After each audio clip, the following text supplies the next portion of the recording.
Hello friends, story magnified पर आपका हार्दिक स्वागत है। आज हम बात करने वाले हैं शू डॉग बुक की, जिसे लिखा है फिल नाइट ने। जरा सोचिए, एक साधारण सा लड़का जिसके पास ना पैसे थे, ना किसी बड़े नाम का सहारा और ना ही कोई खास पहचान, लेकिन दिल में एक सपना था। मैं ऐसे जूते बनाऊंगा जो दुनिया भर के खिलाड़ियों को नई ताकत देंगे। फिल नाइट की यही चाहत धीरे धीरे दुनिया के सबसे मशहूर ब्रांड नाइकी में बदल गई। शुरुआत कितनी छोटी थी। फिल अपनी पुरानी कार की डिक्की में शूज भरकर छोटे छोटे खेल मैदानों और लोकल दुकानों पर बेचते थे। लोग उन्हें देखकर अक्सर हंस देते। कई बार ऑर्डर्स रद्द हो जाते और कई बार उन्हें यह सुनना पड़ता कि ये काम तुम्हारे बस का नहीं। लेकिन फिल ने हार नहीं मानी। वो जानते थे कि हर ठोकर, हर असफलता उन्हें एक नए रास्ते की ओर ले जा रही है।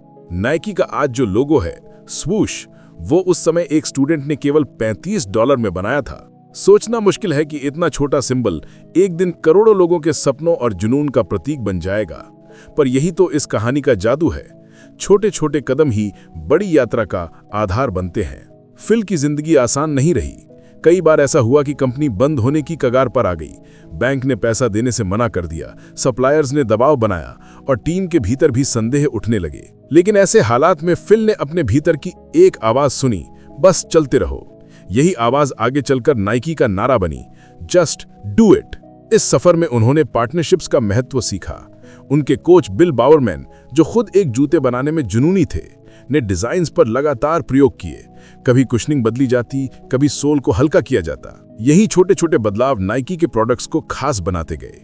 ये हमें दिखाता है कि किसी भी सपने को सच करने के लिए सही साथी का मिलना कितना जरूरी होता है। लेकिन ये किताब सिर्फ बिजनेस की नहीं है। ये किताब हमें ये सिखाती है कि असली सफलता मेहनत, लगातार सीखने और रिस्क लेने से आती है। फिल नाइट कहते हैं, life is growth, you either grow और यू डाई।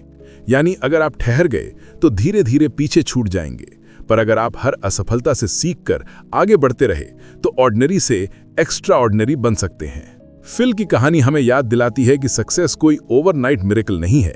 ये तो कई सालों की मेहनत, काउंटलेस असफलताओं और कभी हार न मानने वाली जिद से बनती है। अब हम इस किताब की गहरी लर्निंग्स को एक्सप्लोर करेंगे। 12 इनसाइट्स जो फिल के अनुभवों से निकली हैं और हमारे पर्सनल और प्रोफेशनल जीवन में भी उतनी ही उपयोगी हैं। हर इनसाइट हमें यह सिखाएगी कि कैसे हम अपने सपनों को हकीकत में बदल सकते हैं। तो चलिए शुरू करते हैं पहली सीख से। फिल नाइट की कहानी हमें सबसे पहले ये सिखाती है कि बड़ा सपना देखने की हिम्मत ही सफलता की नींव है। अगर फिल ने भी उस समय बाकी लोगों की तरह प्रैक्टिकल बनकर कोई साधारण नौकरी ढूंढ ली होती तो शायद दुनिया नाइकी नाम तक न जान पाती। उनके भीतर ये हिम्मत थी कि वो एक ऐसा सपना देखें जिसे लोग पागलपन कहें। उस दौर में अमेरिका में शूज का बाजार पहले से ही बड़े बड़े ब्रांड्स के हाथों में था। एडिडास और प्यूमा जैसी कंपनियां बाजार पर राज कर रही थी। ऐसे माहौल में कोई भी समझदार इंसान यही सोचता कि नया ब्रांड बनाने का विचार मूर्खता है। लेकिन फिल नाइट ने कन्वेंशनल सोच को तोड़ा। उन्होंने रिस्क लिया और एक नया रास्ता बनाने की ठानी। यही उनकी पहली सीख है। अगर आप अपने सपनों को लेकर दूसरों की हंसी और तानों से डरेंगे तो कुछ नया कभी नहीं कर पाएंगे। फिल का पहला कदम जापान जाना था। उन्होंने वहां की कंपनी ओनित्सुका से शूज इंपोर्ट करने का कॉन्ट्रैक्ट किया। यह बहुत रिस्की था क्योंकि उनके पास ना रिसोर्सेज थे ना एक्सपीरियंस। लेकिन उन्होंने सोचा, अगर मौका मिला है तो क्यों ना इसे पकड़ लिया जाए। ये दिखाता है कि सपनों को सच करने के लिए सिर्फ सोच काफी नहीं होती, बल्कि बोल्ड एक्शन भी जरूरी होता है। लेकिन इस जर्नी की खूबसूरती यह है कि फिल के पास कोई मास्टर प्लान नहीं था। उनके पास केवल विजन था। मैं ऐसे जूते बनाऊंगा जो बेहतर होंगे। और इसी विजन ने उन्हें लगातार आगे बढ़ने के लिए प्रेरित किया। ये इनसाइट हमें बताती है कि आपको हर बार शुरुआत में पूरा रास्ता साफ दिखाई दे, ये जरूरी नहीं है। कई बार सफर शुरू करने से ही रास्ते खुद ब खुद बनने लगते हैं। फिल की ये डेयरिंग हमें ये भी सिखाती है कि असली करेज डर के बावजूद आगे बढ़ने में है। जब उन्होंने इन्वेस्टर्स को अपना आइडिया बताया तो कई लोगों ने उनका मजाक उड़ाया, पर उन्होंने हार नहीं मानी। उन्होंने रिजेक्शन को अपनी ताकत बनाया और कहा, अगर दुनिया मेरे विचार पर डाउट कर रही है तो शायद मैं सही दिशा में जा रहा हूं। ये लेसन हमारी जिंदगी पर भी लागू होता है। कई बार हम कोई नया काम करने की सोचते हैं, बिजनेस शुरू करना, करियर बदलना या किसी पैशन को परस्यू करना, पर सोसाइटी का डर, लोगों की राय और फ्यूचर की अनसर्टेनिटी हमें रोक देती है। फिल नाइट हमें दिखाते हैं कि अगर सपना सच में दिल से जुड़ा है तो उसे आजमाना चाहिए। चाहे रिसोर्सेज कम हो, चाहे रिस्क बड़ा हो, पहला कदम जरूरी है। नाइकी की शुरुआत इसी फर्स्ट स्टेप से हुई थी और यही पहली सीख हमें कहती है कि ड्रीम क्रेजी और फिर उस सपने की तरफ पहला कदम जरूर बढ़ाओ। अब जब ये बात साफ हो गई कि सपने देखने और पहला कदम उठाने की हिम्मत ही फाउंडेशन है, तो अगली सीख हमें बताएगी कि उस सपने को सही लोगों के साथ कैसे शेप दिया जाता है। अब बढ़ते हैं दूसरी सीख की तरफ। फिल नाइट की जर्नी हमें ये सिखाती है कि सही लोगों का साथ किसी भी सपने को असली आकार देता है। अकेला इंसान चाहे कितना भी विजनरी क्यों ना हो, वो अकेले जायंट कंपनी खड़ी नहीं कर सकता। फिल को भी ये एहसास हुआ कि अगर उन्हें अपना सपना हकीकत बनाना है तो उन्हें ऐसे लोगों की जरूरत है जो उनके विजन पर भरोसा करें और उनके साथ कंधे से कंधा मिलाकर चलें। यहीं पर उनकी मुलाकात हुई बिल बावरमैन से, जो एक लेजेंडरी ट्रैक कोच थे। बावरमैन सिर्फ कोच ही नहीं थे, बल्कि इनोवेशन की मशीन थे। वो हमेशा इस बात पर ध्यान देते कि शूज कैसे हल्के हों, कैसे ग्रिप बेहतर हो और कैसे एक धावक की परफॉर्मेंस को इंप्रूव किया जा सके। फिल के आइडियाज और बावरमैन के एक्सपेरिमेंट्स जब साथ आए तो एक ऐसा कॉम्बिनेशन बना जिसने ऑर्डिनरी प्रोडक्ट्स को एक्स्ट्रॉर्डिनरी बना दिया। बावरमैन की खासियत ये थी कि वो छोटी छोटी डिटेल्स को नजरअंदाज नहीं करते थे। वो अपने एथलीट्स के लिए खुद शूज को काट छाट कर नए डिजाइन बनाते थे। उन्होंने कुशनिंग, सोल की मोटाई और स्पाइक्स की प्लेसमेंट तक पर एक्सपेरिमेंट्स किए। यही ऑब्सेशन बाद में नाइकी की डीएनए बन गई। इससे हमें यह सीख मिलती है कि जब आप सही पार्टनर के साथ काम करते हैं तो आपका विजन प्रैक्टिकल शेप ले सकता है। फिल और बावरमैन की पार्टनरशिप हमें यह भी बताती है कि टीम वर्क में डाइवर्सिटी कितनी जरूरी होती है। फिल विजनरी थे, बड़ी तस्वीर देखने वाले। बावरमैन डिटेल ओरिएंटेड इनोवेटर थे, हर छोटे हिस्से पर ध्यान देने वाले। दोनों का अप्रोच अलग था, पर दोनों का लक्ष्य एक था और यही डिफरेंसेस उन्हें और मजबूत बनाते थे। इससे हमें यह संदेश मिलता है कि अपने आसपास ऐसे लोग रखें जो आपके सोचने के तरीके से अलग सोचते हों, क्योंकि इनोवेशन तभी आता है जब अलग अलग पर्सपेक्टिव्स मिलते हैं। अगर फिल केवल खुद पर भरोसा करते और किसी की मदद ना लेते तो नाइकी शायद आज वहां ना होता। फिल की टीम बिल्डिंग का एक और पहलू लॉयल्टी था। उन्होंने ऐसे लोगों को चुना जो उनके साथ लंबे समय तक बने रहें। शुरुआत में उनके दोस्त और कुछ पैशनेट यंगस्टर्स ही उनकी टीम बने। ये लोग पैसे से ज्यादा विजन से जुड़े थे। उन्होंने भी रिस्क लिया और इस भरोसे पर टिके रहे कि ये सफर लंबा और कठिन होगा, पर अंत में वर्थ इट साबित होगा। ये इनसाइट हमें अपनी जिंदगी और करियर में भी इंस्पायर करती है। चाहे आप बिजनेस शुरू कर रहे हो या किसी पर्सनल प्रोजेक्ट पर काम कर रहे हो, अगर आप अकेले चलेंगे तो जल्दी थक जाएंगे। लेकिन अगर आपके पास ऐसे लोग हैं जो आपको पुश करते हैं, आपकी कमियों को पूरा करते हैं और आपके विजन को समझते हैं, तो आप कहीं आगे तक जा सकते हैं। नाइकी की शुरुआती सक्सेस इस टीम वर्क की वजह से ही थी। फिल अकेले ड्रीमर थे, पर बावरमैन और उनकी शुरुआती टीम ने उस ड्रीम को प्रोडक्ट और ब्रांड में बदल दिया। यही दूसरी सीख है, सपनों को टीम की जरूरत होती है। सही लोग मिल जाएं तो इम्पॉसिबल भी पॉसिबल हो जाता है। अब जब हमें यह समझ आ गया कि सही पार्टनर्स और टीम किसी भी विजन को विंग्स देते हैं, तो अगली सीख हमें यह बताएगी कि इस सफर में फाइनेंशियल चुनौतियां कैसे आती हैं और उन्हें पार करना क्यों लीडरशिप की असली परीक्षा होती है। अब आगे बढ़ते हैं तीसरी सीख की ओर। फिल नाइट की जर्नी हमें यह गहरी बात सिखाती है कि पैसों की कमी ही असली लीडरशिप की परीक्षा होती है। जब किसी बिजनेस के पास अनलिमिटेड फंड्स हों तो डिसीजंस लेना आसान लगता है, पर जब हर कदम पे शॉर्टेज हो तभी पता चलता है कि विजनरी सोच को प्रैक्टिकली एग्जीक्यूट करना कितना कठिन है। फिल के शुरुआती दिनों में सबसे बड़ी चुनौती कैश फ्लो की थी। कंपनी के पास ऑर्डर्स आते थे, पर उन्हें पूरा करने के लिए पैसा नहीं होता था। सप्लायर्स पेमेंट की डेडलाइन पर दबाव डालते, बैंक्स लोन्स देने से हिचकिचाते और इन्वेस्टर्स बार बार डाउट करते। ऐसे हालात में ज्यादातर लोग हार मान लेते हैं, लेकिन फिल ने इन मुश्किलों को क्रिएटिव सॉल्यूशन से हैंडल किया। कई बार उन्हें पर्सनल सेविंग्स को दांव पर लगाना पड़ा। वो बार बार बैंक्स के चक्कर काटते और अपनी विजन समझाने की कोशिश करते। अक्सर उन्हें ना सुनना पड़ता, लेकिन कुछ बैंकर्स ने उनकी ईमानदारी और पैशन देखकर उन्हें चांस दिया। ये हमें बताता है कि जब आप अपने सपने के लिए पूरी तरह कमिटेड रहते हैं तो धीरे धीरे दुनिया भी आपको सपोर्ट करने लगती है। फिल ने यह भी सीखा कि फाइनेंशियल स्ट्रगल्स टेम्पररी होती हैं, अगर आप फोकस बनाए रखें। हर बार जब पैसा कम पड़ता, उन्होंने टीम को मोटिवेट किया कि ये हर्डल केवल एक और परीक्षा है। कई बार उन्होंने सप्लायर्स को कन्विंस किया कि थोड़ा और वेट करें और बदले में उन्हें लॉन्ग टर्म रिलेशनशिप की गारंटी दी। यही ट्रस्ट बिल्डिंग ने नाइकी को सर्वाइव कराया। इससे हमें यह इंसाइट मिलती है कि असली लीडर वही है जो स्कैरसिटी में भी क्लैरिटी रखे। रिसोर्सेज कम हो तब भी वो अपने लोगों को इंस्पायर करे और सही कदम उठाए। लीडरशिप केवल स्ट्रैटेजी बनाने का नाम नहीं है, ये उस ग्रिट का नाम है जो कठिन वक्त में झलकती है। नाइकी के शुरुआती सालों में ये फाइनेंशियल प्रेशर बार बार आया। हर बार ऐसा लगता कि अब कंपनी बंद हो जाएगी, पर फिल ने इसे एंड नहीं माना बल्कि एक नया बिगिनिंग समझा। उन्होंने टफ नेगोशिएशंस किए, रिस्क उठाए और कभी कभी छोटे छोटे सैक्रिफाइसेस करके बड़ा पिक्चर बचाया। ये लेसन हमारी ओन जिंदगी पर भी लागू होता है। कई बार हम सोचते हैं कि किसी प्रोजेक्ट या ड्रीम को शुरू करने के लिए पहले हमें बहुत सारे रिसोर्सेज चाहिए, पर सच यह है कि रिसोर्सेज कभी पूरी तरह अवेलेबल नहीं होते। असली रिसोर्स आपकी कमिटमेंट और क्रिएटिविटी होती है। फिल की कहानी हमें यह कॉन्फिडेंस देती है कि अगर आपके पास लिमिटेड मीन्स है तो भी आप बड़े काम कर सकते हैं, अगर आप हार न माने और हर क्राइसिस को नई अपॉर्चुनिटी की तरह देखें। यही तीसरी सीख हमें बताती है कि पैसों की कमी रुकावट नहीं बल्कि लीडरशिप को परखने का मौका है।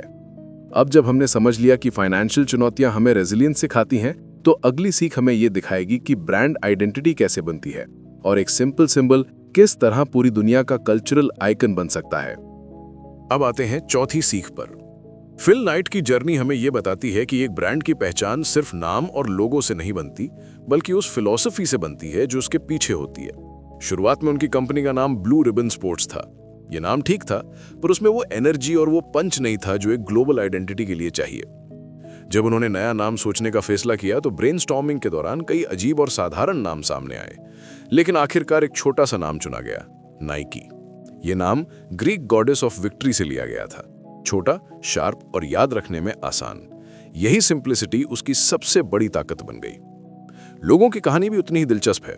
आज जो सूश दुनिया का सबसे पहचानने योग्य सिंबल है, उसे उस समय एक स्टूडेंट ने सिर्फ $35 में डिजाइन किया था। शुरुआत में फिल और उनकी टीम को यह लोगो खास पसंद भी नहीं आया, पर समय के साथ ये सिंबल ब्रांड की फिलॉसफी का चेहरा बन गया। स्पीड, मूवमेंट और विक्ट्री। ये कहानी हमें यह बताती है कि किसी ब्रांड की ताकत उसके विजुअल सिंबल्स में नहीं, बल्कि उस विजन में छुपी होती है जिसे वो सिंबल कैरी करता है। नाइकी का सूश सिर्फ एक ड्राइंग नहीं है, बल्कि ये मेहनत, परसिस्टेंस और जीत का प्रतीक है। फिल नाइट और उनकी टीम ने ब्रांड को सिर्फ शूज बेचने के लिए इस्तेमाल नहीं किया, उन्होंने इसे कल्चर बनाने के लिए प्रयोग किया। नाइकी ने एथलीट्स को सिर्फ प्रोडक्ट्स नहीं दिए, बल्कि एक आइडेंटिटी दी, एक ऐसी वॉइस जो कहती थी जस्ट डू इट। ये सिंपल टैगलाइन लोगों को अपनी सीमाओं से बाहर जाने के लिए प्रेरित करने लगी। इससे हमें ये इंसाइट मिलती है कि अगर आप कोई प्रोडक्ट या सर्विस बना रहे हैं, तो आपको ये सोचना होगा कि ये लोगों के जीवन में क्या बदलता है। सिर्फ बेचने से कोई ब्रांड बड़ा नहीं बनता, वो बड़ा तब बनता है जब वो लोगों के इमोशंस और एस्पिरेशन से जुड़ जाता है। नाइकी की फिलॉसफी यही थी, परफॉर्मेंस और विक्ट्री, और इस फिलॉसफी को उन्होंने हर प्रोडक्ट, हर कैंपेन और हर कम्युनिकेशन में उतारा। यही कंसिस्टेंसी ब्रांड को मजबूत बनाती है। ये सीख हमें यह भी सिखाती है कि शुरुआत हम्बल हो सकती है, पर अगर आपका विजन क्लियर है और आप अपने ब्रांड को वैल्यूज से जोड़ते हैं, तो वो धीरे धीरे कल्चर का हिस्सा बन सकता है। तो चौथी सीख यही कहती है कि एक ब्रांड केवल लोगो नहीं, बल्कि एक जज्बा है। अगर आप वैल्यूज और इमोशंस को कंसिस्टेंटली कम्युनिकेट करें, तो आपका ब्रांड लोगों के दिलों में जगह बना लेगा। अब जबकि हमने समझ लिया कि ब्रांड आइडेंटिटी बनाना कितना गहरा प्रोसेस है, तो अगली सीख हमें यह दिखाएगी कि असफलताएं और सेटबैक्स इस जर्नी को कैसे शेप करते हैं और उन्हें ग्रोथ का फ्यूल कैसे बनाया जा सकता है। अब बढ़ते हैं पांचवी सीख की ओर। फिल नाइट की जर्नी का सबसे स्ट्राइकिंग पहलू यह है कि फेलियर्स और सेटबैक्स ही ग्रोथ का असली ईंधन होते हैं। अक्सर हम सोचते हैं कि सफलता की कहानी का मतलब है लगातार जीत, लेकिन नाइक की कहानी इसके बिल्कुल उलट है। ये कहानी है बार बार गिरने और फिर उठ खड़े होने की। फिल के शुरुआती दिनों में डिस्ट्रीब्यूशन डील्स टूट गए, सप्लाईज ने कॉन्ट्रैक्ट्स कैंसिल कर दिए, इन्वेंट्री फंस गई और कई बार तो शूज के बॉक्सेस ही समय पर पहुंच नहीं पाए। लीगल बैटल्स भी आए, कॉम्पिटिटर्स ने दबाव बनाया और कई बार ऐसा लगा कि अब कंपनी का अंत हो जाएगा। लेकिन फिल ने इन हर्डल्स को फुल स्टॉप्स नहीं माना, बल्कि कॉमास की तरह ट्रीट किया। रुकावटें थीं, पर जर्नी यहीं खत्म नहीं थी। उन्होंने हर फेलियर को एक एक्सपेरिमेंट की तरह देखा। अगर कोई डिजाइन मार्केट में फेल हो गया तो उन्होंने उसे ट्वीक किया। अगर किसी डील में धोखा हुआ तो अगली बार टर्म्स और बेहतर बनाए। अगर बैंक ने लोन देने से मना किया तो उन्होंने और सोर्सेस तलाशे। यही रेजिलियंस नाइक की असली पहचान बनी। इससे हमें ये इंसाइट मिलती है कि फेलियर्स डरने की चीज नहीं है, बल्कि लर्निंग का सबसे वैल्यूबल सोर्स है। फिल नाइट कहते हैं कि हर असफलता मुझे और स्मार्ट बनाती है। ये लाइन सिंपल है, पर इसमें गहरा विजडम है। क्योंकि अगर आप हर सेटबैक से सीखेंगे तो धीरे धीरे वही लेसन्स आपको आगे जीत दिलाएंगे। नाइक की ग्रोथ स्टोरी यही बताती है कि रिस्क और फेलियर साथ साथ चलते हैं। अगर आप रिस्क नहीं लेंगे तो फेल होने का मौका भी नहीं होगा, लेकिन ग्रोथ भी नहीं मिलेगी। फिल ने रिस्क लिया, कई बार गिरे, पर हर बार उठे और नया रास्ता बनाया। ये लेसन हमारी ओन लाइफ के लिए भी उतना ही रेलेवेंट है। चाहे एग्जाम में फेल होना हो, जॉब में रिजेक्शन मिलना हो या बिजनेस में लॉस झेलना हो, अगर हम इसे एंड मान लेंगे तो जर्नी वही खत्म हो जाएगी। लेकिन अगर हम इसे फीडबैक मानकर अगला कदम उठाएंगे तो यही फेलियर्स हमारी सबसे बड़ी ताकत बन सकते हैं। नाइक की फिलॉसफी जस्ट डू इट का सार भी यही है। रिस्क लो, गिरो, सीखो और फिर दोबारा कोशिश करो। तो 5वीं सीख हमें यही कहती है कि असफलताओं से डरो मत, उन्हें अपनाओ। हर सेटबैक को कमबैक का फ्यूल बनाओ। अब जबकि हमने देख लिया कि फेलियर्स हमें स्ट्रांग और वाइज बनाते हैं, अगली सीख हमें ये दिखाएगी कि इंटरनेशनल एक्सपोजर और नए कल्चर से सीखकर किसी भी विजन को ग्लोबल लेवल तक कैसे ले जाया जा सकता है। अब आते हैं छठी सीख पर। फिल नाइट की जर्नी हमें ये सिखाती है कि ग्लोबल विजन तभी बनता है जब आप अलग-अलग कल्चर से सीखने के लिए तैयार हों। अगर फिल सिर्फ अमेरिका तक सीमित रहते तो शायद नाइकी कभी इतना बड़ा नाम ना बनता। उनकी डेयरिंग ये थी कि उन्होंने दुनिया से बाहर निकलकर नए देशों, नए सिस्टम्स और नए लोगों से इंस्पिरेशन ली। फिल का पहला बड़ा कदम था जापान जाना। उस समय जापान की इकोनॉमी तेजी से बढ़ रही थी और वहां के मैन्युफैक्चरर्स क्वालिटी और क्राफ्ट्समैनशिप के लिए जाने जाते थे। फिल ने वहां जाकर ओनित्सुका कंपनी के साथ पार्टनरशिप की। ये डिसीजन रिस्की था क्योंकि एक छोटे अमेरिकन एंटरप्रेन्योर का किसी इंटरनेशनल सप्लायर से डील करना अनयूजुअल था, लेकिन यहीं से नाइकी की ग्लोबल जर्नी शुरू हुई। जापान से फिल ने यह सीखा कि डिसिप्लिन और डिटेल पर ध्यान कैसे प्रोडक्ट्स को खास बना देता है। उन्होंने देखा कि फैक्ट्री वर्कर्स कितनी बारीकी से हर शू को परफेक्ट शेप देने की कोशिश करते हैं। ये एक्सपोजर उन्हें यह सिखा गया कि अगर आपको ग्लोबल स्टैंडर्ड पर compete करना है तो आपके प्रोडक्ट की क्वालिटी वर्ल्ड क्लास होनी चाहिए। फिल ने सिर्फ जापान से ही नहीं बल्कि बाद में अन्य देशों से भी सीख ली। उन्होंने ये महसूस किया कि हर कल्चर में कोई ना कोई यूनिक स्ट्रेंथ होती है। एक जगह से उन्होंने एफिशिएंसी सीखी, दूसरी जगह से क्रिएटिविटी और तीसरी जगह से परसीवियरेंस। इन्हीं लेसन्स ने नाइकी को सिर्फ एक अमेरिकन कंपनी नहीं बल्कि एक ग्लोबल ब्रांड बनाया। इससे हमें ये इंसाइट मिलती है कि अगर आप अपने विजन को बड़ा बनाना चाहते हैं तो अपने कंफर्ट जोन से बाहर निकलना होगा। अपनी सोच को सीमित रखना ग्रोथ को रोक देता है, लेकिन जब आप अलग कल्चर से सीखते हैं, नए लोगों से जुड़ते हैं और डाइवर्सिटी को अपनाते हैं तो आपका विजन और भी एनरिच्ड हो जाता है। फिल की ग्लोबल एक्सपोजर की स्ट्रैटेजी हमें यह भी बताती है कि एंटरप्रेन्योर का काम सिर्फ प्रोडक्ट बेचना नहीं बल्कि रिलेशनशिप्स बनाना भी है। उन्होंने सप्लायर्स के साथ ट्रस्ट बनाया, उन्हें रिस्पेक्ट दिया और लॉन्ग टर्म पार्टनरशिप की नींव रखी। यही ट्रस्ट बाद में नाइकी की बैकबोन बना। हमारी ऑन लाइफ में भी ये लेसन लागू होता है। अगर हम हमेशा अपनी छोटी दुनिया में ही सीमित रहेंगे तो ग्रोथ नहीं होगी, लेकिन अगर हम नए लोगों से जुड़ेंगे, उनकी हैबिट्स, उनकी सोच और उनके तरीके सीखेंगे तो हम अपने काम को नए स्तर पर ले जा सकते हैं। तो छठी सीख हमें यही सिखाती है, ग्लोबल सोच अपनाओ, अलग कल्चर्स से सीखो और अपने विजन को सीमाओं से बाहर ले जाओ। अब जब यह बात साफ हो गई कि ग्लोबल एक्सपोजर ग्रोथ को मल्टीप्लाई करता है, तो अगली सीख हमें यह दिखाएगी कि पर्सनल सैक्रिफाइसेस और बैलेंस के बिना कोई भी बड़ा सपना पूरा करना कितना मुश्किल है। अब बढ़ते हैं 7वीं सीख की ओर। फिल नाइट की जर्नी हमें यह गहरी बात सिखाती है कि हर बड़े सपने की कीमत पर्सनल सैक्रिफाइसेस से चुकानी पड़ती है। बाहर से देखने पर नाइकी की कहानी ग्लैमरस लगती है, लेकिन अंदर से ये थकान, तनाव और परिवार के साथ समय की कमी से भरी हुई थी। फिल ने अपना ऑलमोस्ट पूरा यूथ नाइकी बनाने में लगा दिया। सुबह से लेकर देर रात तक वो या तो बैंक, सप्लायर्स और इन्वेस्टर्स से डील करते या फिर कस्टमर्स तक शूज पहुंचाने के लिए मेहनत करते। कई बार ऐसा होता कि उनके पास टीम के सैलरीज देने के लिए भी पर्याप्त पैसे नहीं होते, लेकिन फिर भी वो खुद कम सुविधाओं में जीते और बाकी रिसोर्सेज कंपनी को सस्टेन करने में लगा देते। इस हसल का सीधा असर उनकी पर्सनल लाइफ पर पड़ा।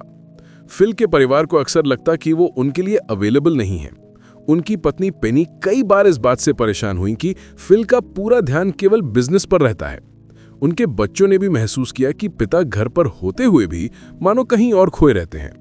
लेकिन यही सैक्रिफाइसेस नाइकी की नींव बने। फिल जानते थे कि हर बड़ा सपना कोई शॉर्टकट मांगता है। सक्सेस की ऊंचाई पाने के लिए उन्हें अपने कंफर्ट और पर्सनल लग्जरीज छोड़नी होंगी। ये बैलेंस करना आसान नहीं था। वो गिल्ट भी महसूस करते थे, लेकिन उन्होंने ये भी सीखा कि हर जर्नी अपने साथ कुछ ट्रेड ऑफ्स लेकर आती है। ये इनसाइट हमें ये बताती है कि अगर हम भी लाइफ में कोई बड़ा गोल हासिल करना चाहते हैं तो हमें तय करना होगा कि हम किस चीज की कीमत चुकाने को तैयार हैं। कोई भी सक्सेस बिना सैक्रिफाइसेस के नहीं आती। ये सैक्रिफाइसेस कभी टाइम के रूप में होते हैं, कभी आराम छोड़ने के रूप में, और कभी रिलेशनशिप्स पर पड़ने वाले दबाव के रूप में। फिल की कहानी ये भी रिमाइंड कराती है कि सैक्रिफाइसेस का मतलब फैमिली या पर्सनल हैप्पीनेस को परमानेंटली खो देना नहीं है, बल्कि इसका मतलब ये है कि एक फेज में प्रायोरिटीज अलग हो सकती हैं। बाद में उन्होंने अपने बच्चों और परिवार के साथ कॉन्शियसली टाइम बिताने की कोशिश की, क्योंकि उन्होंने समझा कि अल्टीमेट सक्सेस तभी मीनिंगफुल है जब आपके रिश्ते भी स्ट्रांग हों। तो 7वीं सीख हमें यह सिखाती है, हर बड़े सपने की एक कीमत होती है। अगर आप सैक्रिफाइस करने को तैयार नहीं हैं, तो आप एक्स्ट्राऑर्डिनरी अचीवमेंट्स तक नहीं पहुंच पाएंगे। पर साथ ही ये भी याद रखें कि रिलेशनशिप्स को पूरी तरह इग्नोर नहीं करना है, वरना सक्सेस अधूरी रह जाएगी। अब जब ये साफ हो गया कि सैक्रिफाइसेस सक्सेस का हिस्सा हैं, तो अगली सीख हमें ये दिखाएगी कि किस तरह सही मार्केटिंग और स्टोरी टेलिंग किसी प्रोडक्ट को ब्रांड से कल्चर का हिस्सा बना देती है। अब आते हैं 8वीं सीख पर। फिल नाइट की जर्नी हमें ये दिखाती है कि किसी प्रोडक्ट को बेचने से ज्यादा जरूरी है उसकी कहानी बेचना। नाइकी की ताकत सिर्फ उसके शूज में नहीं थी, बल्कि उस कहानी में थी जो उसने दुनिया को सुनाई। शुरुआत में फिल और उनकी टीम जानते थे कि मार्केट में पहले से ही कई शूज ब्रांड्स मौजूद हैं। एडिडास और प्यूमा जैसे नाम उस समय डोमिनेट कर रहे थे। ऐसे में लोगों को कन्विंस करना आसान नहीं था कि वे एक नए अनजाने ब्रांड पर भरोसा करें। यही वो जगह थी जहां मार्केटिंग और स्टोरी टेलिंग ने गेम बदल दिया। नाइकी ने अपने प्रोडक्ट्स को सिर्फ शूज की तरह प्रेजेंट नहीं किया, बल्कि उन्होंने उन्हें सिंबल्स ऑफ डिटर्मिनेशन बनाया। उन्होंने कहा कि नाइकी के साथ दौड़ना सिर्फ दौड़ना नहीं है, बल्कि ये अपनी लिमिट्स को चैलेंज करना है। ये लाइन सिंपल थी, लेकिन इसने हर ऑर्डिनरी इंसान को एक्स्ट्रा ऑर्डिनरी महसूस कराया। उनकी सबसे आइकॉनिक मूव थी जस्ट डू इट कैंपेन। ये 3 सिंपल वर्ड्स थे, लेकिन इनमें इतना पावर था कि दुनिया भर के लोग अपने अपने स्ट्रगल से कनेक्ट करने लगे। चाहे कोई एथलीट हो, स्टूडेंट हो या बिजनेसमैन, हर किसी को लगा कि ये मैसेज उसी के लिए लिखा गया है। यही मार्केटिंग का जादू है, जब मैसेज यूनिवर्सल हो और हर दिल को छू ले। नाइकी ने एथलीट्स की स्टोरीज को भी ब्रिलियंटली यूज किया। माइकल जॉर्डन, सेरेना विलियम्स और टाइगर वुड्स जैसे लेजेंड्स नाइकी के साथ जुड़े। लेकिन यहां भी फोकस सिर्फ उनके अचीवमेंट्स पर नहीं था, बल्कि उनके स्ट्रगल्स पर था। नाइकी की एड्स दिखाती थी कि चैंपियंस भी कभी बिगिनर्स थे। उन्होंने भी पेन और रिजेक्शन झेला। इससे लोगों ने नाइकी को सिर्फ एक स्पोर्ट्स ब्रांड नहीं, बल्कि इंस्पिरेशन की तरह देखना शुरू किया। ये इनसाइट हमें ये सिखाती है कि अगर आप कोई प्रोडक्ट या सर्विस बना रहे हैं, तो लोगों को सिर्फ उसका फिजिकल बेनिफिट मत बताइए, उन्हें उसकी कहानी सुनाइए। उन्हें ये महसूस कराइए कि आपका प्रोडक्ट उनके जीवन के बड़े गोल से जुड़ा हुआ है। स्टोरी टेलिंग ही वो पुल है जो ब्रांड और कंज्यूमर के बीच इमोशनल कनेक्शन बनाता है। फिल नाइट की टीम ने ये आर्ट बखूबी सीखा। उन्होंने नाइकी को सिर्फ शूज बेचने वाली कंपनी नहीं रहने दिया, बल्कि इसे एक मूवमेंट बना दिया। ये मूवमेंट ऑर्डिनरी लोगों को एक्स्ट्राऑर्डिनरी बनने की हिम्मत देता था। तो 8वीं सीख हमें यही कहती है कि प्रोडक्ट से ज्यादा कहानी बेचना सीखो। स्टोरी टेलिंग ही किसी ब्रांड को मार्केट से उठाकर कल्चर का हिस्सा बना देती है। अब जब हमें समझ आ गया कि मार्केटिंग और कहानी सुनाने का असर कितना गहरा होता है, तो अगली सीख हमें यह दिखाएगी कि कंपटीशन से लड़ाई में इनोवेशन और अडैप्टेबिलिटी कैसे आपकी सबसे बड़ी ताकत बनते हैं। अब बढ़ते हैं 9वीं सीख की ओर। फिल नाइट की जर्नी हमें यह सिखाती है कि कंपटीशन से डरना नहीं चाहिए, बल्कि उसे इनोवेशन और अडैप्टेबिलिटी से जवाब देना चाहिए। नाइक जब मार्केट में आई थी, तब एडिडास और पूमा जैसे जायंट्स पहले से ही छाए हुए थे।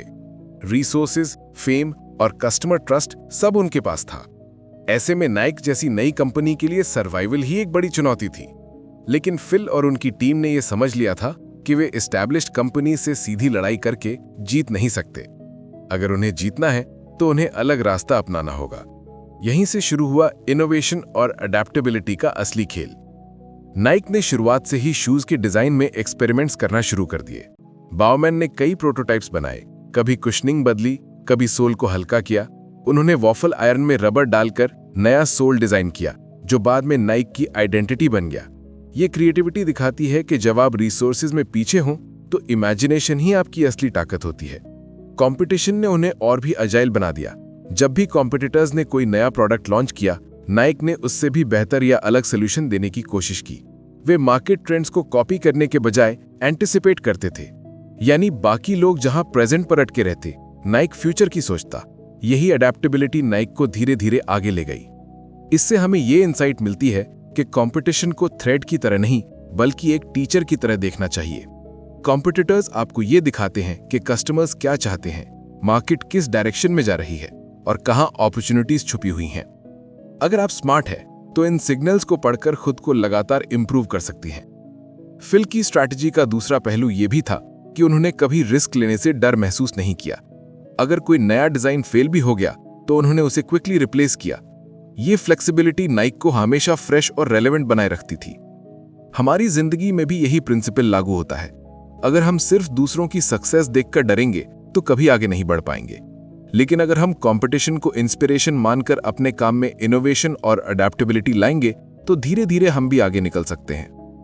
तो 9वीं सीख हमें यही सिखाती है कि कंपटीशन को थ्रेट मत समझो, उसे एक चुनौती की तरह अपनाओ और इनोवेशन से ऐसा वैल्यू दो जिसे कोई और ना दे सके। अब जब हमने देख लिया कि कंपटीशन से सीखकर इनोवेशन करना ग्रोथ का रास्ता है, तो अगली सीख हमें यह बताएगी कि ग्रिट और परसिवेरेंस यानी लगातार लगे रहने की आदत कैसे नाइक की बैकबोन बनी। अब बढ़ते हैं 10वीं सीख की ओर। फिल नाइट की जर्नी हमें यह सिखाती है कि ग्रिट और परसिवेरेंस यानी लगातार मेहनत करने की आदत किसी भी बड़े सपने की असली बैकबोन होती है। टैलेंट, रिसोर्सेज और लक अपनी जगह हैं, लेकिन लंबे समय तक टिके रहने की शक्ति ही असली जीत दिलाती है। नाइक के शुरुआती साल इस ग्रिट के बिना सरवाइव नहीं कर सकते थे। हर तरफ मुश्किलें थी, बैंकों से लोन्स मिलना लगभग नामुमकिन था, कंपेटिटर्स लगातार प्रेशर डालते थे और कई बार टीम भी डाउट करने लगती थी कि क्या ये विजन सच में पॉसिबल है। लेकिन फिल ने एक चीज कभी नहीं छोड़ी, कंसिस्टेंसी। चाहे हालात कितने भी टफ क्यों ना हो, वो हर दिन छोटे छोटे कदम उठाते रहे। फिल का ये एटीट्यूड हमें ये बताता है कि परसिवियरेंस का मतलब ये नहीं है कि आपको बड़े बड़े लीप्स लेने होंगे। इसका मतलब ये है कि चाहे हालात कितने भी अनफेवरेबल हों, आप जर्नी को रोके नहीं। हर दिन थोड़ा सा आगे बढ़ना भी आपको इवेंचुअली बहुत दूर ले जाता है। उन्होंने खुद कहा था कि जीवन का सबसे बड़ा सीक्रेट यही है कि आपको बस चलते रहना है। ये लाइन सिंपल है, लेकिन इसमें सर्वाइवल और सक्सेस दोनों का सार छिपा है। नाइक की ग्रिट सिर्फ फिल्म में नहीं थी, बल्कि उनकी पूरी टीम में फैल चुकी थी। जब भी कोई ऑर्डर लेट होता या सप्लाई चेन टूटती, टीम कलेक्टिवली उसे संभालती थी। उन्होंने एक कल्चर बना दिया था जिसमें कंप्लेंट करने के बजाय सॉल्यूशन ढूंढा जाता था। यही कल्चर नाइक को एक स्मॉल स्ट्रगलिंग कंपनी से ग्लोबल जायंट तक ले गया। ये इंसाइट हमारी पर्सनल लाइफ और करियर के लिए भी उतनी ही वैल्यूएबल है। अक्सर हम किसी नए प्रोजेक्ट को शुरू करते समय बहुत एक्साइटेड होते हैं, पर जब हर्डल्स आते हैं तो मोटिवेशन गिरने लगता है।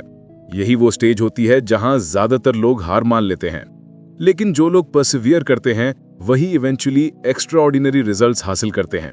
नाइक का ये राइज यही साबित करता है कि ग्रिट उन लोगों को भी विजेता बना देती है जिनके पास शुरुआत में कुछ खास नहीं होता।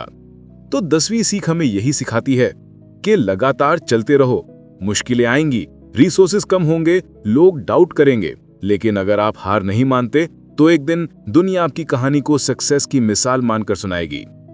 अब जब हमने समझ लिया कि परसिवियरेंस ही किसी भी सपने की बैकबोन है, तो अगली सीख हमें यह बताएगी कि लीडरशिप का असली सार ह्यूमिलिटी और ट्रस्ट बिल्डिंग में छिपा होता है। अब आते हैं 11वीं सीख पर। फिल नाइट की जर्नी हमें यह सिखाती है कि लीडरशिप का असली सार ह्यूमिलिटी और ट्रस्ट बिल्डिंग में छिपा होता है। एक लीडर सिर्फ ऑर्डर्स देने वाला व्यक्ति नहीं होता, बल्कि वो इंसान होता है जो अपनी टीम के साथ भरोसे का रिश्ता बनाता है और खुद को भी उनके बराबर खड़ा करता है। फिल का स्टाइल बहुत अलग था। वो खुद को कभी बॉस कह के नहीं चलाते थे। वो जानते थे कि उनकी कंपनी की बैकबोन उनकी टीम है, वो लोग जो हर दिन मेहनत करके नाइकी को जिंदा रखे हुए थे। उन्होंने हमेशा अपनी टीम को ओनरशिप का एहसास दिलाया। यही कारण था कि उनके शुरुआती साथियों ने पैसे की कमी, स्लीपलेस नाइट्स और अनसर्टेनिटी झेलने के बावजूद नाइकी को कभी छोड़ा नहीं। फिल की ह्यूमिलिटी का एक बड़ा एग्जाम्पल यह है कि उन्होंने कभी खुद को स्पॉटलाइट में रखने की कोशिश नहीं की। उन्होंने कहा था, नाइकी किसी एक इंसान का काम नहीं है, ये उन सब का काम है जिन्होंने इस जर्नी को पॉसिबल बनाया। ये ह्यूमिलिटी उनकी लीडरशिप की सबसे बड़ी ताकत थी। ट्रस्ट बिल्डिंग का दूसरा पहलू था ट्रांसपेरेंसी। फिल अपनी टीम के साथ चैलेंजेस शेयर करते थे। अगर कंपनी के पास पैसे नहीं हैं, तो वो साफ बताते थे कि हालात कठिन हैं। इससे टीम को यह विश्वास मिला कि वो सिर्फ अच्छे दिनों में ही नहीं, बल्कि कठिन दिनों में भी उनके साथ खड़े हैं। यही ऑनेस्टी ट्रस्ट को गहरा करती थी। इससे हमें यह इंसाइट मिलती है कि लीडरशिप अथॉरिटी दिखाने से नहीं, बल्कि ट्रस्ट अर्जित करने से बनती है। जब लीडर अपनी वल्नरेबिलिटीज दिखाता है, तो टीम को लगता है कि यह जर्नी हम सब की है, और यही फीलिंग लोगों को एक्स्ट्रा माइल जाने के लिए इंस्पायर करती है। फिल ने यह भी साबित किया कि ह्यूमिलिटी और ट्रस्ट से कल्चर बनता है। नाइकी का कल्चर केवल प्रोडक्ट्स पर नहीं, बल्कि रिस्पेक्ट और लॉयल्टी पर खड़ा था। लोग नाइकी में काम इसलिए करते थे क्योंकि उन्हें लगता था कि उनकी मेहनत का वैल्यू है और उनकी आवाज सुनी जाती है। ये लेसन हमारी लाइफ और करियर दोनों के लिए इंपॉर्टेंट है, चाहे हम किसी स्मॉल टीम में काम कर रहे हों या किसी बड़े प्रोजेक्ट को लीड कर रहे हों। अगर हम ह्यूमिलिटी और ट्रस्ट पर फोकस करेंगे, तो लोग नेचुरली हमारी लीडरशिप को फॉलो करेंगे। तो 11वीं सीख यही कहती है कि लीडरशिप का मतलब पावर दिखाना नहीं है। असली लीडरशिप तब है जब आप ट्रस्ट और ह्यूमिलिटी से ऐसा कल्चर बनाएं जहां हर कोई खुद को ओनर महसूस करे। अब जब हमें यह समझ आ गया कि ह्यूमिलिटी और ट्रस्ट ही लीडरशिप की असली पहचान है, तो आखिरी सीख हमें यह दिखाएगी कि किसी जर्नी का अल्टीमेट सार केवल पैसा या फेम नहीं, बल्कि लेगेसी और मीनिंग होता है। अब आते हैं 12वीं और अंतिम सीख पर। फिल नाइट की कहानी हमें यह दिखाती है कि किसी भी जर्नी का अल्टीमेट सार पैसा या फेम नहीं होता, बल्कि लेगेसी और मीनिंग होता है। शुरुआत में उनका सपना केवल शूज बेचने का नहीं था। उनका असली मकसद था ऐसे प्रोडक्ट्स बनाना जो एथलीट्स को इंस्पायर करें और ऑर्डिनरी लोगों को एक्स्ट्रा ऑर्डिनरी महसूस करें। नाइकी के सक्सेस के बाद फिल करोड़पति बन गए, लेकिन उन्होंने कई बार कहा कि उनकी सबसे बड़ी खुशी बैंक बैलेंस में नहीं है। उनकी खुशी इस बात में है कि उन्होंने दुनिया भर के लाखों लोगों को दौड़ने, खेलने और खुद पर विश्वास करने की ताकत दी। उनके लिए हर वो इंसान जिसने नाइकी पहनकर अपनी सीमाएं तोड़ी, वही असली विक्ट्री थी। फिल ने अपनी जर्नी के आखिरी पड़ाव पर यह भी महसूस किया कि पैसा सब कुछ नहीं है। उन्होंने नाइकी से मिले रिसोर्सेज का इस्तेमाल चैरिटीज और एजुकेशन इनिशिएटिव्स में किया। उन्होंने कहा था, सक्सेस तब मीनिंगफुल होती है जब आप उसे दूसरों की जिंदगी बेहतर बनाने में यूज करें। ये लाइन हमें रिमाइंड कराती है कि लेगेसी का मतलब केवल मॉन्यूमेंट्स या कंपनीज खड़ी करना नहीं है, बल्कि वैल्यूज और इंस्पिरेशन छोड़ना है। नाइकी का सबसे बड़ा कंट्रीब्यूशन यही है। ये केवल एक स्पोर्ट्स ब्रांड नहीं है, बल्कि करेज और परसिवेरेंस का सिंबल बन गया। जब लोग नाइकी का स्वूश देखते हैं, तो उन्हें सिर्फ शूज याद नहीं आते, बल्कि वो इमोशंस याद आते हैं जो उन्हें आगे बढ़ने के लिए पुश करते हैं। यही एक ब्रांड की सबसे बड़ी लेगेसी होती है। ये इनसाइट हमें यह सिखाती है कि अपनी जिंदगी में भी हमें सिर्फ शॉर्ट टर्म गेन्स के पीछे नहीं भागना चाहिए। हमें यह सोचना चाहिए कि हमारे काम का असर आने वाली जनरेशन्स पर क्या होगा। क्या हम ऐसी वैल्यूज छोड़ रहे हैं जो दूसरों को इंस्पायर करेंगी? क्या हम ऐसा काम कर रहे हैं जो केवल हमारे लिए नहीं, बल्कि दूसरों की जिंदगी में भी मीनिंग लाएगा? फिल की कहानी इस बात का एग्जाम्पल है कि अल्टीमेट सक्सेस पैसा या अवार्ड्स नहीं है। अल्टीमेट सक्सेस ये है कि आपकी जर्नी ने कितने लोगों की जिंदगी छुई और उन्हें अपने सपनों की ओर बढ़ने की हिम्मत दी। तो 12वीं सीख यही कहती है, लेगेसी ही असली जीत है। पैसा और फेम आएंगे और चले जाएंगे, लेकिन अगर आप वैल्यूज और इंस्पिरेशन छो जाते हैं, तो आप हमेशा जिंदा रहते हैं। और अब जबकि हमने नाइकी की इस इंस्पायरिंग जर्नी की 12 सीखों को एक्सप्लोर कर लिया है, तो यह समय है इन सबको एक सोलफुल कंक्लूजन में बांधने का। कंक्लूजन। फिल नाइट की कहानी हमें यह सिखाती है कि सपने कभी भी छोटे या बड़े नहीं होते। असली फर्क इस बात से पड़ता है कि क्या हम उन सपनों के लिए हर रिस्क उठाने को तैयार हैं, क्या हम ठोकर खाने के बाद भी उठ खड़े होते हैं, और क्या हम अपने विजन को दूसरों के साथ शेयर करके उसे सच करने की हिम्मत रखते हैं। नाइकी की जर्नी ये याद दिलाती है कि कोई भी सक्सेस ओवरनाइट नहीं आती। ये लगातार छोटे छोटे कदमों, अनगिनत असफलताओं और कभी हार न मानने वाली जिद से बनती है। फिल ने यह साबित कर दिया कि अगर आप अपने सपने को दिल से जीते हैं, तो रिसोर्सेज की कमी, लोगों की हंसी और सोसाइटी के डाउट्स भी आपको रोक नहीं सकते। इस किताब का सार यही है, हर ऑर्डिनरी इंसान एक्स्ट्राऑर्डिनरी बन सकता है अगर वो अपने विजन पर भरोसा करे, सही लोगों के साथ चले और हर सेटबैक को ग्रोथ का फ्यूल बनाए। अब ये आपकी बारी है। सोचिए, आपके जीवन में वो कौन सा सपना है जिसे आप बार बार टालते आ रहे हैं? कौन सा कदम है जिसे आप डर या रिसोर्सेज की कमी के कारण उठा नहीं पा रहे हैं?